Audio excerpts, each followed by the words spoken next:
Generators have become really popular in recent years. I love them. I've been using this Yamaha Jenny for the last couple of years and it has been reliable, quiet, fuel efficient, everything you'd want. But what tends to happen with these sort of products is you will take them out, you will use them over and over again on a big trip or when you head out into the scrub, and then they'll come home, sit in the shed for possibly a few months, 6 months, 8 months, and then you'll take them out and you'll go hard yet again.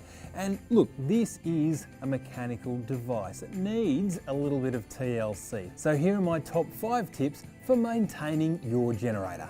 Now, the first thing you really want to do, in my opinion, is to make sure that the engine oil is always in tip-top condition. Now, what a lot of people don't appreciate is that when you change the oil, the moment that engine is kicked over, the oil starts to age. So even if your generator does very little use, as soon as you kick it over, you've got to make sure that you change that oil at least every 6 months. But if you've got more heavy use, change that oil every 100 hours.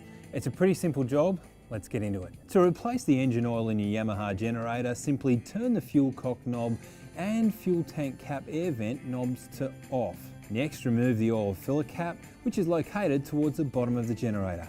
Place an oil pan under the engine and tilt the generator to drain the oil completely.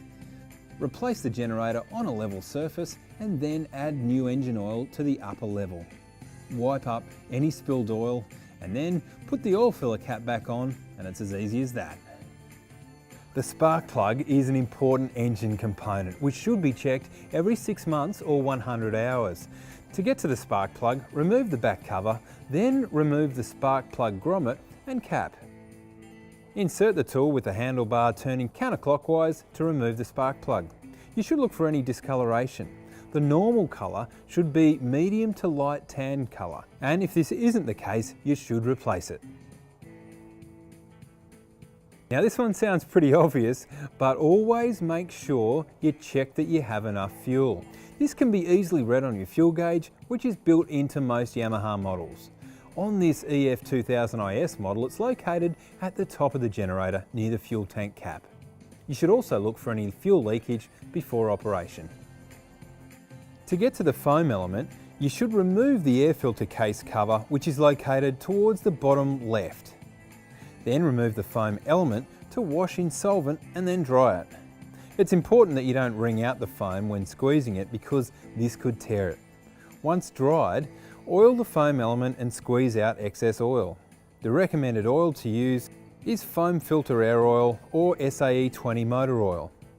Insert the foam element back into the air filter case and install the air filter case cover.